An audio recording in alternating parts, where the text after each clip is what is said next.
Hi there. Welcome to whatever the hell this is.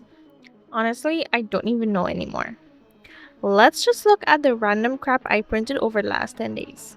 I wanted to watch my tablet in bed without it violently collapsing onto my face. So I printed this table stand. It's a print in place design and it actually works. It has a bunch of angles of adjustment and holds the weight easily. And yes, before you comment, my tablet screen is completely shattered. I'm still waiting on that YouTube money to kick in, and in this economy, please don't look too closely. Let's not get bogged down by my financial despair. Next, I printed this key hanger rack.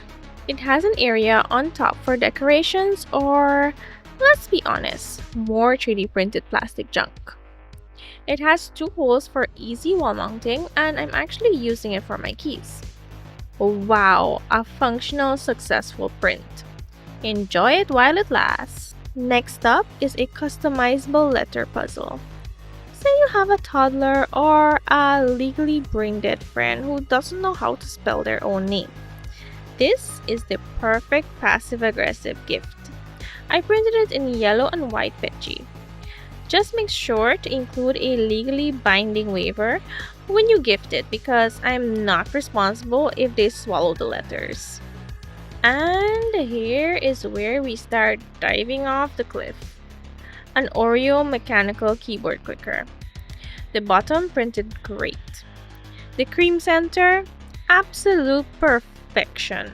The keyboard switch fitted flawlessly. But the top layer? It refused to fit on the switch.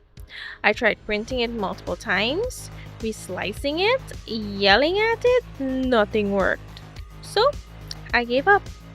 Slapped a normal keycap on it, and now it looks stupid. A massive waste of my life and effort. Moving on. A print and place toothpaste squeezer. This worked right off the bill plate with zero effort.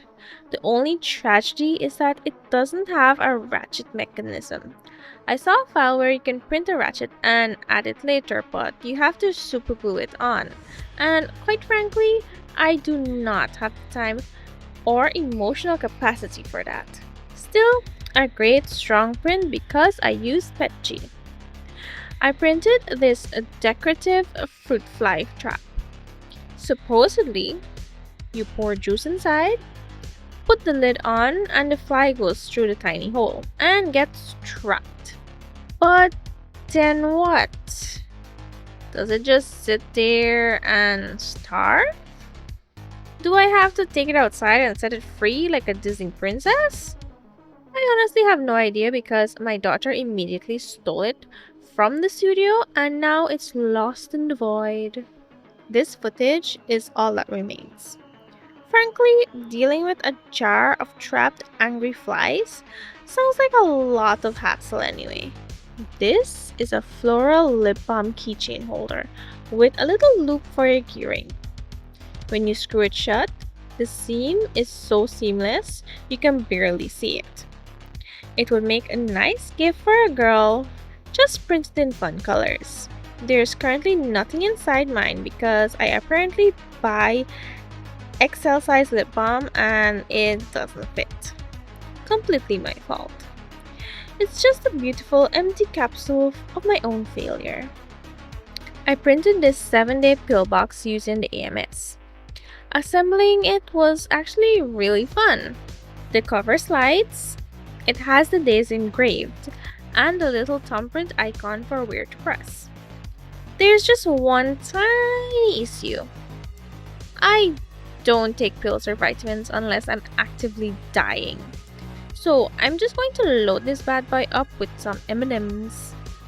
I can already hear some little Timmy typing in the comments, you're gonna get microplastics in your candy. Bruh, okay, whatever.